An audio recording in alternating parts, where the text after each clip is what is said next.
विदेश से फंड आने की रफ्तार तेजी से बढ़ गई अचानक नरेंद्र मोदी के राज में। अब ऐसा नहीं कि सब गलत ही पैसा आ रहा होगा, सरकार भी नहीं कह रही कि सब गलत आ रहा है, लेकिन कई बार आरोप लगता है कि भाई बहुत सारे ऐसे पैसे की जवाबदेही तय होनी चाहिए जिस पर आरोप लगता है कि भाई वो सरकार को डिस्टेबलाइज करने के लिए तो नहीं आ रहा, वो देश को जो है वो आग में झोंकने के लिए पैसा जो है वो तो नहीं भेजा जा रहा। और ये यूपीए के जमाने में भी आरोप लगाया कि भाई सरकार की चीजों को रोकने के लिए इस तरह के फंडिंग होती है। मनमोहन सिंह भी इसको लेकर चिंतित थे। तो मोदी जो कर रहे हैं उससे आग क्यों लग रही है आप समझिए। सिर्फ रेगुलराइज करने की बात भर से विपक्ष तक परेशान है, हंगामा हो रहा है। विपक्ष कह रहा है कि सरकार एफसीआरए से बनी संपत्तियों को कब्जे में लेना चाहती है, जबकि ऐसा बिल्कुल नहीं है। देश भर में संस्थाओं का एफसीआरए स्टेटस आपको बताता हूं। जैसे अगर आप देखेंगे कि विदेशी चंदा लेने की स्थिति क्या है, अगर आप इसको देखेंगे तो आपको समझ में आएगा कि सरकार कर क्या रही है। एफसीआरए स्टेटस देखिए, वो क्या स्थिति है इसकी। कुल विदेशी चंदा जो संस्थान ले रहे हैं वो कितना ले रहे हैं? कुल संस्थान जो विदेशी चंदा इस वक्त लेने के लिए बने हुए हैं वो हैं 52,156 संस्थान, 52,156। लेकिन कहानी में ट्विस्ट है बॉस, ये 52,156 संस्थान जो हैं उनमें से एक्टिव कितने हैं आज की डेट में?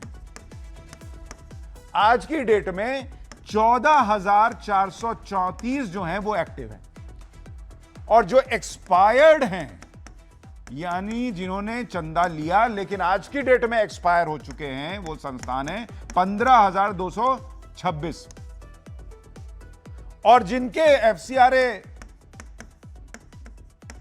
का जो उनका लाइसेंस था कैंसिल कर दिया गया वो है 22,496। अब सारी कहानी जो है वो इस 15,226 को लेकर कई लोगों को आग लगी हुई है। इस पर तो है ही कि भाई तुमको बताना पड़ेगा कहां खर्चा कर रहे हो नहीं कर रहे हो, लेकिन जो एक्सपायर्ड है, अगर विदेशी चंदा हासिल करने वाला कोई संगठन अपने 5 साल की वैधता अवधि खत्म होने से पहले लाइसेंस को रिन्यू नहीं कराता है तो वो लाइसेंस एक्सपायर हो जाता है, उसको समाप्त मान लिया जाता है, और उसकी संपत्तियों की निगरानी सरकार जो प्राधिकरण बनाएगी वो करेगा। यानी सरकार ऐसे संस्थानों की संपत्ति पर कब्जा नहीं करेगी, लेकिन सरकार की नजर उस पर रहेगी। अब इतने भर से कुछ लोग पॉपकॉर्न की तरह उछल रहे हैं। क्यों भाई? तुमने विदेश से चंदा ले लिया, उसके बाद लाइसेंस रिन्यू नहीं करा रहे हो, और उस चंदे से जो संपत्ति बनाई उसका कोई हिसाब भी नहीं दोगे, उस पर कोई नजर भी ना रखा जाए, उस पर कोई सवाल भी ना हो। लेकिन संसद के गलियारों में सिर्फ एफसीआरए बिल पर ही चर्चा नहीं है। एक और मुद्दा है जिसने दक्षिण से लेकर उत्तर भारत तक की राजनीति में हलचल मचा रखी है, और वो है डीलिमिटेशन यानी परिसीमन बिल, मतलब लोकसभा की सीटों में बढ़ोतरी का फॉर्मूला। एफसीआरए पर लड़ाई विदेशी फंडिंग और राजनीतिक पारदर्शिता को लेकर है, लेकिन डीलिमिटेशन पर सवाल सीधे सीधे सत्ता के गणित से जुड़ा हुआ है। यही वजह है कि विपक्ष के कई दल और नेताओं की नींद डीलिमिटेशन बिल के नाम पर उड़ी हुई है। दक्षिण भारत के दलों को डर है कि जनसंख्या के आधार पर सीटों का नया बंटवारा हुआ तो उनकी राजनीतिक ताकत कम हो सकती है, जबकि उत्तर भारत के कई राज्यों को इसका सीधे फायदा मिलने की संभावना दिखाई दे रही है। यानी ये सिर्फ सीटों की संख्या बढ़ाने या घटाने का मामला नहीं है, बल्कि आने वाले दशकों के लिए देश की राजनीतिक ताकत किसके हाथ में रहेगी इसकी भी लड़ाई मानी जा रही है। और इसी वजह से संसद में एफसीआरए के साथ साथ डीलिमिटेशन बिल को लेकर भी अटकलें तेज है। अब सवाल ये है कि आखिर डीलिमिटेशन है क्या? विपक्ष इसके नाम से इतना बेचैन क्यों है? और मोदी सरकार इसे लेकर आखिर तैयारी क्या कर रही है? दरअसल डीलिमिटेशन का मतलब है लोकसभा और विधानसभा क्षेत्रों की सीमाओं और सीटों की संख्या का पुनर्निर्धारण। ये काम जनगणना के आंकड़ों के आधार पर किया जाता है ताकि बढ़ती या घटती आबादी के हिसाब से प्रतिनिधित्व संतुलित रहे। 1976 से लोकसभा की सीटों के पुनर्वितरण पर रोक लगी हुई है, जिसे बाद में 2001 और फिर 2026 तक बढ़ाया गया। अब 2026 के बाद नए परिसीमन की चर्चा तेज है। दक्षिण भारत के कई राज्य जैसे तमिलनाडु, केरल, कर्नाटक और आंध्र प्रदेश कहते हैं कि उन्होंने जनसंख्या नियंत्रण में सफलता हासिल की है। अगर केवल आबादी के आधार पर सीटें बढ़ाई गई तो उत्तर प्रदेश, बिहार, राजस्थान और मध्य प्रदेश जैसे अधिक आबादी वाले राज्यों को ज्यादा सीटें मिल सकती है, जबकि दक्षिण के राज्यों का संसद में प्रभाव घट सकता है। लेकिन बीजेपी का सीधा जवाब है कि देश के लोगों को उनके प्रतिनिधित्व के हिसाब से हक मिलना चाहिए। अगर किसी इलाके की आबादी बहुत बढ़ गई है तो वहां के लोगों का प्रतिनिधित्व भी उसी अनुपात में होना चाहिए। लेकिन विपक्षी खेमों को अपनी सत्ता और वोट बैंक खोने का डर है।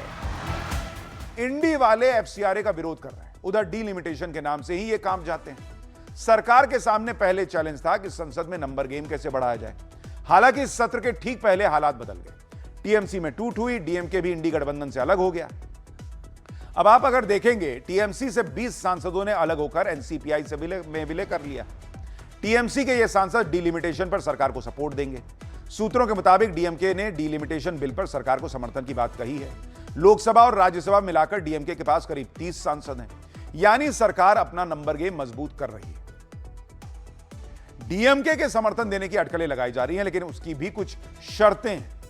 डीएमके समर्थन देगी, ये कुछ शर्तों पर निर्भर करता है। डीलिमिटेशन बिल पर डीएमके ने कह दिया है कि पिछली बार हमने इस बिल का विरोध किया और कुछ सुझाव दिए थे। अगर सरकार ने वो सुझाव मान लिए तो हम उसके फायदे और नुकसान देखेंगे। डीलिमिटेशन बिल देखने के बाद हम उसकी जांच करेंगे, उस पर चर्चा करेंगे और फिर तय करेंगे कि समर्थन करना है या नहीं। अभी इस बारे में बात करना बहुत जल्दबाजी है। सरकार डीलिमिटेशन बिल और एफसीआरए बिल को लेकर कितनी गंभीर है, आप इसी बात से समझ लीजिए कि पीएम मोदी और अमित शाह कोई कसर नहीं छोड़ रहे। एक सांसद वाली भी अगर पार्टी है तो पीएम मोदी उससे भी मिल रहे हैं। डीलिमिटेशन सिर्फ सीटों की नई ड्राइंग नहीं है, बल्कि ये तय कर सकता है कि आने वाले सालों में संसद में किस इलाके की राजनीतिक ताकत कितनी होगी। इसीलिए इस मुद्दे पर इतना बड़ा राजनीतिक घमासान मचा हुआ है और इस सब के बीच आबादी का प्रतिनिधित्व प्रभावित हो रहा है। मानसून सत्र में सरकार ने अभी तक 8 बिल पेश किए हैं, जिनमें से 5 बिल एक सदन से पास हो चुके हैं। इसी हफ्ते 4 और बिल सदन में पेश होंगे। ट्रिब्यूनल सुधार विधेयक 2026 को कानून मंत्री अर्जुन राम मेघवाल पेश करेंगे। इस बिल का मकसद अलग अलग न्यायाधिकरणों यानी ट्रिब्यूनल्स की प्रक्रियाओं में सुधार लाना है। खान एवं खनिज विकास एवं विनियमन संशोधन विधेयक 2026 इसे केंद्रीय मंत्री जी किशन रेड्डी पेश करेंगे। ये खान और खनिज अधिनियम 1957 में संशोधन के लिए है। केरल नाम में परिवर्तन विधेयक 2026 को अमित शाह पेश करेंगे।